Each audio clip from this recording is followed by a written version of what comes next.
Obviously, the Kennedys are still part of our lives. What do you think their role would be in this current moment if they were still around? Maybe she would run for president. Who knows if John would have followed political aspirations, if Carolyn would have, gone back into some sort of fashion PR space. We explored in our show of talking about potential political ambitions, but doing it together. I believe their love was incredibly strong. I'd like to think that it would still be strong today. What do you think? Hello, and welcome to another episode of Obsessed, the podcast. I am Kevin Fallon, your guide through all the TV shows, movies, and celebrity nonsense that we think is unmissable. And I'm keeping my promise today. I am bringing to you not just one, but two TV shows that I am absolutely obsessed with right now. They are my favorite things airing, and we are going to talk to the stars of both of them. These are the things I want to make sure you watch.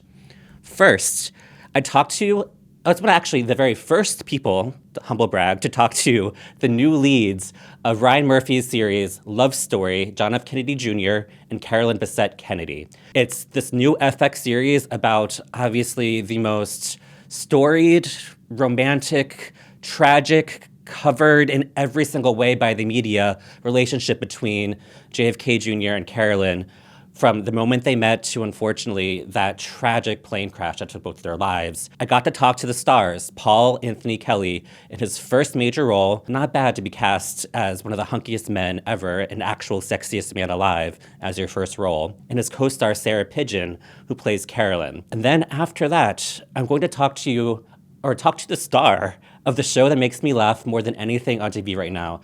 I love the show so much. I can't recommend it enough. It's called Stumble. It's on NBC, and its star Jenn Lyon had me cracking up. She's a spitfire. We are soulmates. We bonded over our love of just lying down all the time. So get ready to laugh a lot at that interview. But first, here is my chat with Paul Anthony Kelly and Sarah Pidgeon.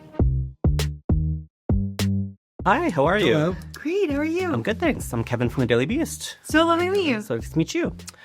First, I want to say congratulations, because I would imagine, as a person who grew up in the 90s, that being told that you look like JFK Jr. and Carolyn Bessette must be the biggest compliment in the world. It's a pretty good one. Yeah. For sure. I mean, look at him. And you too. I mean, when I saw you with the hair and you're leaning over in Calvin Klein, Oh yeah, that seems great. Yeah. Yeah.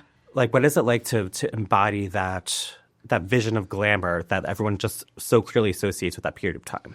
I mean, I think it was so wonderful to be able to put on some of these clothes and to I guess feel a kinship in that way. But really, I think the most exciting part of it was to be able to embody her beyond just her physical form. There was so much. She's so admirable in the qualities that she held. She's funny. She's smart. She's very witty. She's ambitious, sensitive. I think that was what was so exciting about Carolyn to me. But I'll let you speak on playing John. Playing John. Yeah, I mean, everything. We're so lucky. Rudy Manson, costume designer, had. He really was able to recreate a lot of, pretty much the exact same things that they wore. It was very well documented. And when you wear these things, it's so transportative. And the 90s New York is its own character in the show as well. But a part of that is just, the style. Mm-hmm.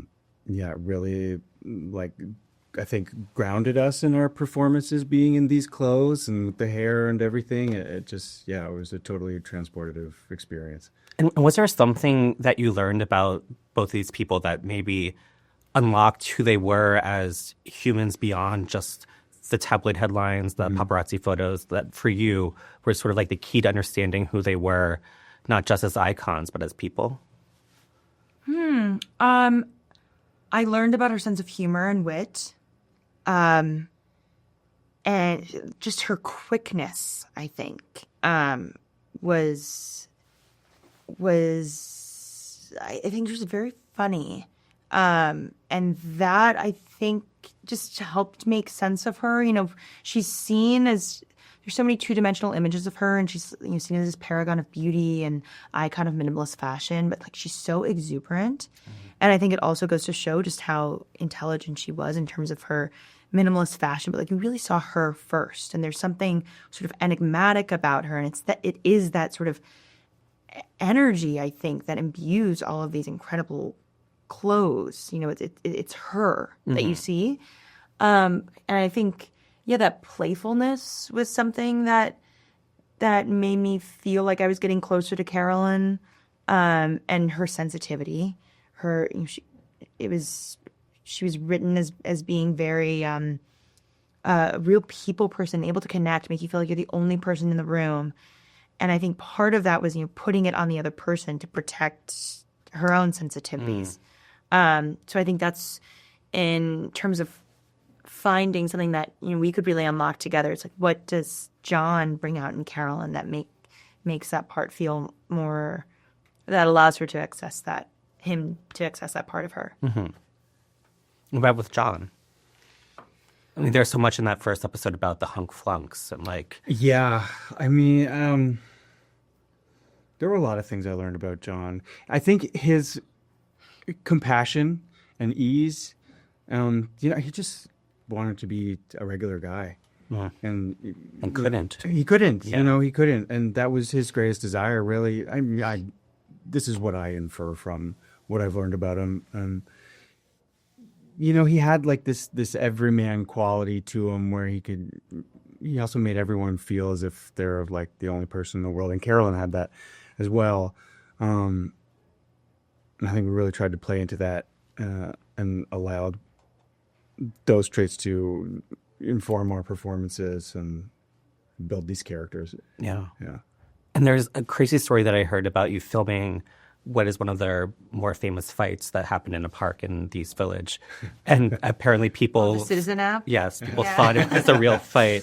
What is that experience like to have that sort of meta thing happen where you were reliving this infamous celebrity fight, but also it's so visceral and real that in real time people thought that it was actually happening? And that was a wild experience when we got the screen grab of the Citizen app. Yeah. A lot of this experience shooting in New York has been, I don't like the term, but very meta. Even so much as like the paparazzi shooting us as actors, playing these characters. It really gave us a liken to what their life was like in real time. You know, less so because paparazzi is not as crazy as it once was, but that whole experience, just like a great gift. It just, I mean, even with the two of you, I saw photos of you on set, like that paparazzi was taking. It's not that dissimilar from what was happening to them. No, yeah, it was it was interesting to feel how my own sort of nervous system reacted, and recognizing that we were there doing our jobs as actors on a television set, and Carolyn and John were existing, just trying to live their lives. It was very different, but knowing that, you know, my body temperature changed when I would realize that they were onlookers or paparazzos. But I think what was really exciting about that scene in particular, and the scene we filmed when they pose for their first photo after they get married, is because we were able to, there were these very few moments where we were able to recreate actual video footage. And, you know, this is sort of halfway or more than halfway through shooting this series. And I feel like it was such a great sign from the universe, because the moments before and after these scenes that had been caught on video, it made so much sense as to why how it informed their physicality and what we saw. And it was such a fun challenge as an actor to try and incorporate all of those moves and how to hold my body exactly as Carolyn did. Because I had very, very few moments where I could actually do that. Yeah. And it was always fun when we got to recreate an actual photo of her, because it's just sort of like, okay, her head's like this and it's like this, and then her mouth is kind of open and this is where her purse is, and it's Yeah, it's just this different way to get into it. And so, yeah, I mean, that was a tough scene. It was very hot that day. Really warm. It was a turtleneck and a sweater like this. Oh my gosh. And fleece sweatpants, which are incredibly warm, would be great for today. Yes. But not in September or August, whenever we shot that. The last thing I want to ask you guys, because obviously the Kennedys are still as they were then, and now they're a part of our lives. They're still as influential as they ever were. Mm-hmm. What do you think their role would be in this current moment if they were still around? As John and Carolyn? Yeah. Maybe she would run for president. I mean, who knows? Who knows where, if John would have followed political aspirations, if Carolyn would have, gone back into some sort of fashion PR space, if, I think we explored in our show of talking about, potential political ambitions, but doing it together. Mm-hmm. And I think that, we really, I believe their love was incredibly strong. So I'd like to think that it would still be strong today. What do you think?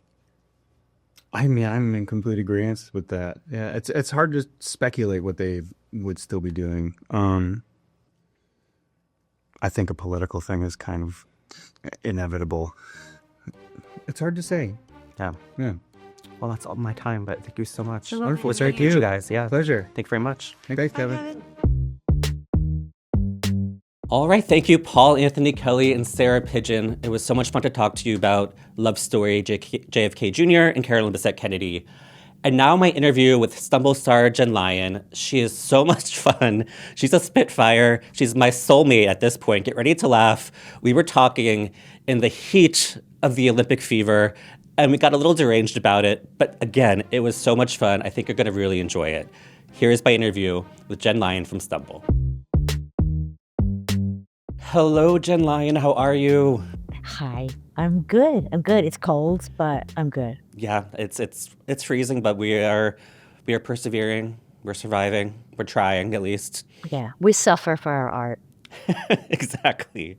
I'm so glad to talk to you about this show, Stumble.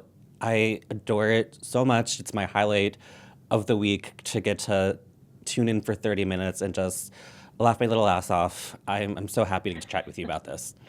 I'm so glad we're also talking about your little ass. Like, finally, I was hoping we would get into it, and it's right off the top, and I feel good about it. It's time that people knew all about it. I think we really should devote the next 30 minutes or so to really just getting in there and talking about it. It's what I'm obsessed with.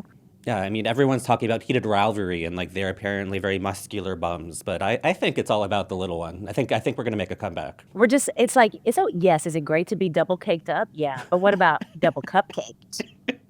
Just like a little mini version. Oh my gosh, that's how I'm going to start referring to myself in my dating profiles. So thank you for that. You're welcome. But I'm so excited to talk to you now because I've been following your career for a long time. You've always been the best part of every show you're in, but now you are the lead of a broadcast sitcom. Was that something that was on a vision board for you? Because this is the first time this happened, correct? Yeah. It's like something you maybe dream about. I don't know. I've always had sort of hazardously small expectations. I think, I don't know if it's because I'm afraid of being disappointed or I didn't think highly of myself or something, but I always the goal was to be a working actress. I want to make my living doing this and not have to have 3 survival jobs on the side. Mm. And when I could finally just pay my bills acting with Claws, I was like, oh my gosh, this is the dream. I sort of didn't dare to dream I could be a number one, even though I wanted to secretly. So I love the show so much and I love the writing. It's a dream. It's a dream to do it. And I think I didn't expect it. And now I'm so grateful for it. And I have a big scarcity feeling around it. I never want it to go away. It's just so wonderful that now I'm greedy. Yeah. And when you were telling people that this was happening and describing the show, what was your sort of just quick elevator pitch description of what you were shooting, what we're now all watching each week. Yeah, I say it's like Mel Brooks and Friday Night Lights had a baby, and then that baby was raised by Parks and Rec. That's actually a perfect way to describe what Stumble is. Yeah, then you get like the life cycle. It's nice. Is Courtney Potter this character you play? You play this coach of a struggling cheerleading squad that you are determined to get to nationals, come hell or high water. We can, we will, we must. We must. Do you recognize her at all? Is there a part of your life or a person that you've known that for you is sort of like in the world of this Courtney that you're playing? Yeah, I mean, well, Monica Aldama, if you watched the Cheer docuseries like during the pandemic. Oh my gosh, please, as if I get obsessed with it. Like, Yeah. there was a time where I think she probably was the most famous person in the business because of that Netflix show and how popular it was. Yeah, 100%. And I just sucked out her soul like Ursula and Ariel. I sucked it right out, all her mannerisms and everything, and infused it into Courtney. So I'm really lucky that like she's been on set. I got to watch her. And also my mama a little bit, because my mom is an extraordinarily determined woman. Like, don't tell her she can't do something, because she's just gonna go ahead and do it. And it's gonna make her want to do it more. And like, she has a tenacity that I really admire. Like, I frequently want to lay down, take a nap. And my mom just doesn't have an internal motor like that. She's like, no, we go until it's done, you know? And so like the combination, I guess, of my sweet mama and then Monica. Yeah. I've never felt more seen by that impulse to just, I want to lay down.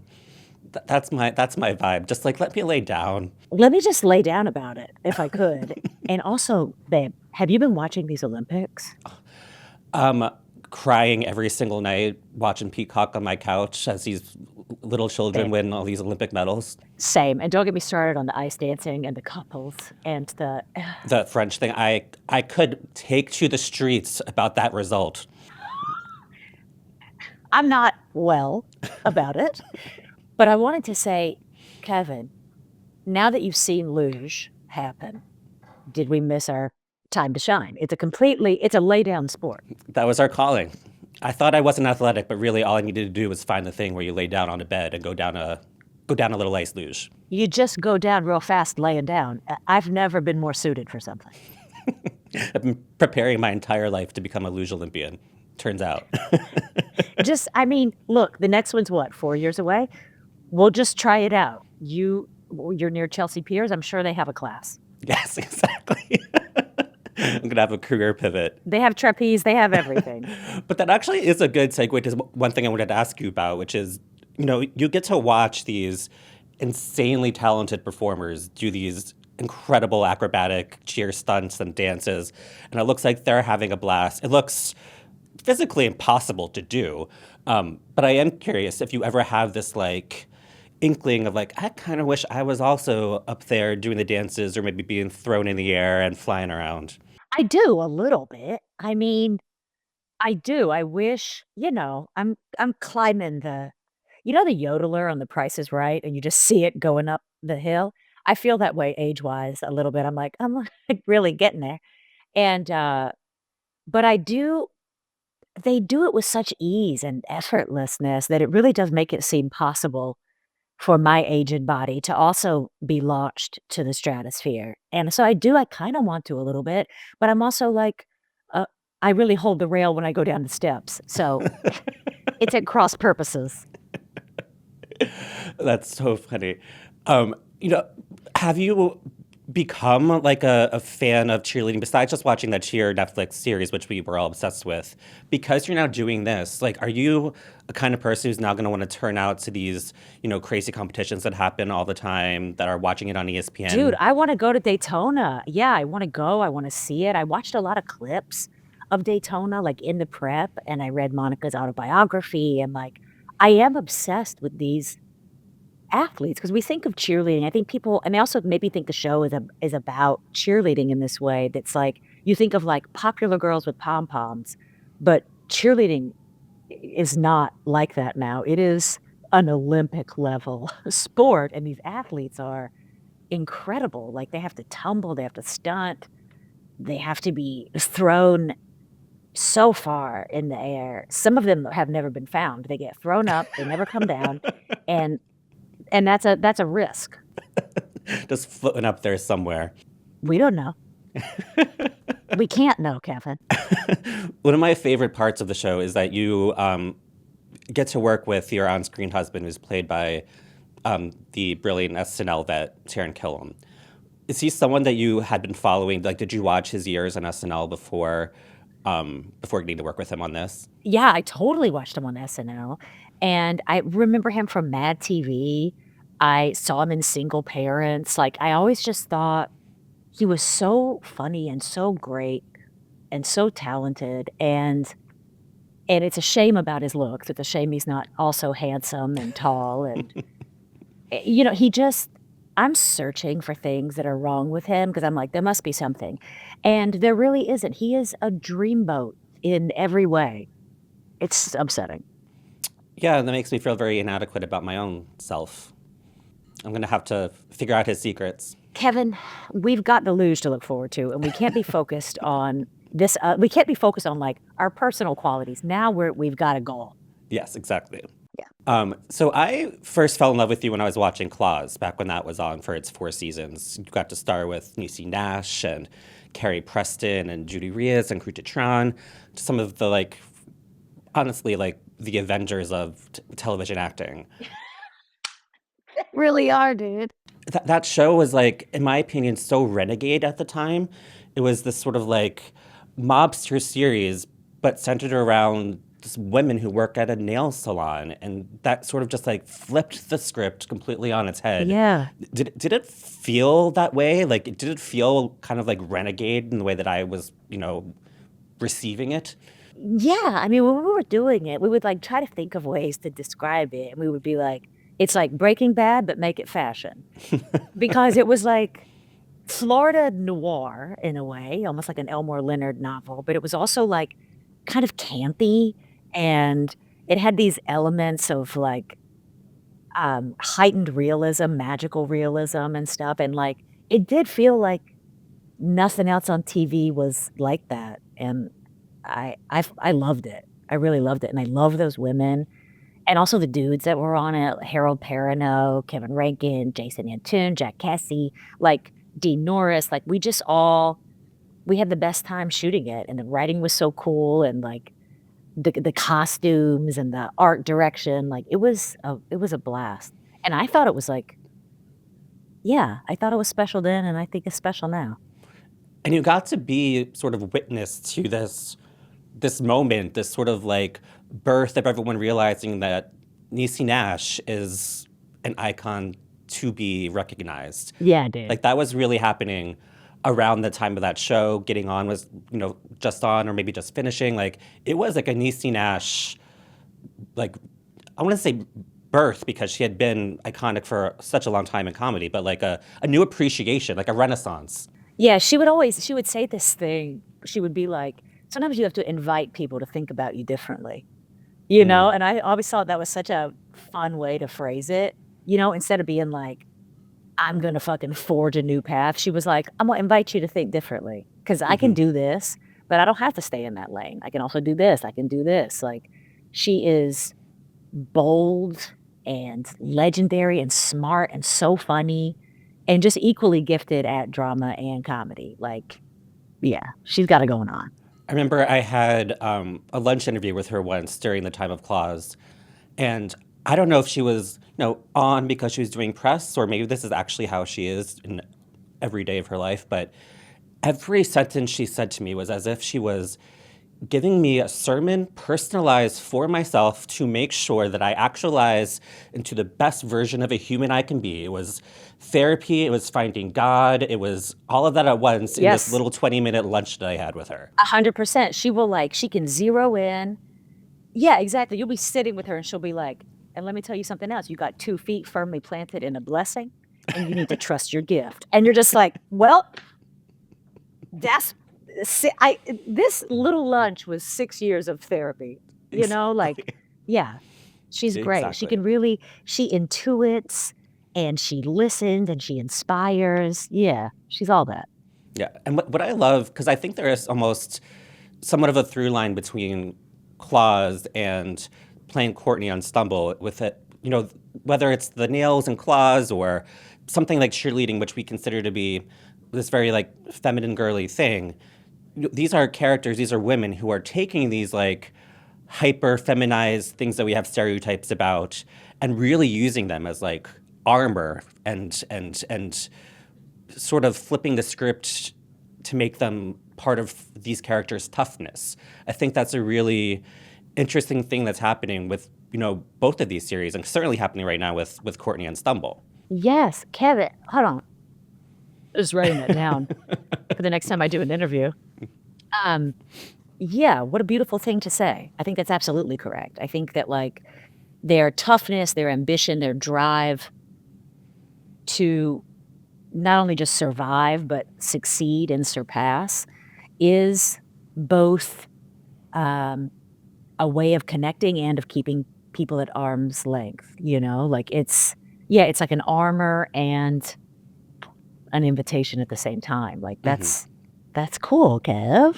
And with these characters and also, my God, Linda on English Teacher, these characters are tough. They're scrappy. They've got a confidence about them. And I'm curious, has there ever been a pressure or a really frustrating note that you've gotten to maybe sand down the edges of these characters that become that you've become sort of known for? I wish oftentimes that I was more like rebellious or rock and roll like in my everyday life. I wish I didn't want to be liked as much as I do, So I think that sometimes I sort of don't have to be told to try and make a character more likable, because that is something that I struggle with. There have been times on set with Stumble where I want her to be more rough edged, and like Jeff Blitz or Yana, those are both of our directors who are so great, will be like, I think this is an opportunity for her to be more loving. She doesn't have to be so tough here. Because to me, like the gruff coach, like that archetype, the love is already inherent there. And I want to lean away from sentimentality. I sort of eschew it because I want it to sort of squeeze out in other ways. That's a more interesting choice, I think. But so yeah, maybe in those times. But I also think I kind of keep a watchful eye on it because, I inherently like want the characters to be like lovable and likable, in a certain way. But with Linda on English Teacher, like Brian is so wonderful, and he wrote her so wonderfully that like you kind of knew exactly when you needed to be a shark and when you needed to be a guppy, and yeah. I will never forget when she just whips out the rifle and shoots the buzzard. I'm just like, the ease, like almost as if it was like, the instinct to blink, just how quick, dirty, and fast it was. Well, sometimes you got some quail down by the fence line and they're making the dogs crazy. So yeah, do what you got to do. Yeah. And like like I mentioned at the beginning, like we were talking about, you're now the lead of a broadcast comedy. And I'm curious what your perspective is, getting now to have this milestone in your career and look back on the years that, you traveled to get here. But you've been working steadily for a long time, but it's not like you were one of those stars who are plastered on billboards and things like that over these years. So what do you think has been, I don't know if the secret's the right word, but the path that you took to get here without that sort of like big star is born moment? What has it been like to finally arrive now without having that thing that we so often associate with, a meteoric rise that might happen to somebody? Man, I don't know. I mean, it doesn't even feel like an arrival. Like maybe that is a key to it. Like I don't feel like I arrived somewhere and now I'm somewhere. It just feels like a great opportunity. And like, I guess I'm just so aware of the ride that like you have a job and then you're unemployed. And then you hopefully have a job again and then you're unemployed. So like, I'm not I think if it would have happened to me younger, and then I would have been like unemployed again, I would have been so heartbroken. But that's the nature of the business. And I read this Pema Chodron book called How We Live is How We Die. It's basically like however you travel is how you're going to get there. And if you travel in like a grasping, fearful, sort of like overly ambitious with blinders on, like when you get there, you won't be able to see what you have. Like you'll just be as sort of tight and with less perception than you would have wanted. So like I'm always trying to kind of open the aperture on the camera and on life and everything, and just trying to be present. There was some phrase I just saw the other day where somebody was like, you have to get romantic about the mundane. And I was like, that is what you have to do, dude. You have to be romantic about just everyday life and not, I think actors have a tendency to be like, and then when I get this, I'll be happy. And then when I look like this, or if I just get this recognition, I'll finally be living. But you're living all the time, man. It's just all right here, wherever you are. Well, that was a Niecy Nash moment from you. That was one of those therapy things. Oh man, she'd be so much more succinct. I rambled. It was still powerful. Trust me. Thank you, Kev. So obviously the word obsessed is behind me everywhere. We're Obsessed a podcast. We talk about the things we're obsessed with. I'm very curious what you're watching right now. TV show, movie, anything, could be new, could be old. What are you obsessed with right now? What do you think is the unmissable thing to watch? Honey, I'm watching these Olympics. I love it so much. Everybody's backstories, I get very involved, and I'm on text threads about it. So right now that's got me in a little bit of a stranglehold. I'm reading a book, which I'm so late to this party, this book that I found in the laundry room called Let the Great World Spin by Colin McCann. And it was a National Book Award winner. I don't even know what year, but I know I'm late to the party. And it is so beautiful.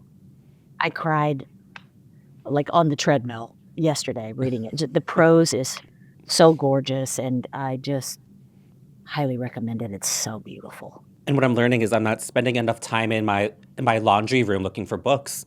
I had no idea of the concept of laundry room as a library, but here we are. Kevin, if you come to my building, there's a whole table, and there's like an unspoken book exchange that happens, and it's one of my favorite things about my building. Oh, nice. Well, I'll have to take a visit. Yes, you will. We can do it after luge practice. Yes, exactly. Oh, Jenn, thank you so much for chatting with me. This has been so much fun. Like you just said, I'm going to start my training. I'm going to lay down right after this. I'm going to lay down for a few hours. I'm just going to loosen up real quick, and then I'm going to lay it right down. Yep, exactly. But thank you so much. This has been such a blast. I love the show. And thank you so much. Thank you. Thank you. Thank you so much to everyone for chatting with me for this episode. Thank you to Paul Anthony Kelly and Sarah Pidgeon from Love Story. I loved hearing their thoughts on what JFK Jr. and Carolyn Bessette Kennedy would be up to right now and what they would think of this moment in our history. What do you think they would be up to? What do you think they would have to say about all of this gestures to everything going on right now? Make sure to leave a comment. And thank you to Jenn Lyon for making me laugh so much. What is the show that's making you laugh right now? What is cheering you up? Again, let us know in the comments. We love to hear from you. And of course, subscribe to us on YouTube at the Obsessed channel. Follow us wherever you get your podcasts. And if you happen to like me, even just a little bit, please subscribe to my Substack at obsessed.substack.com. Thank you, as always, so much to our producers, Devin Rogerino and Rachel Passer. And now I'm going to go lie down. So thank you.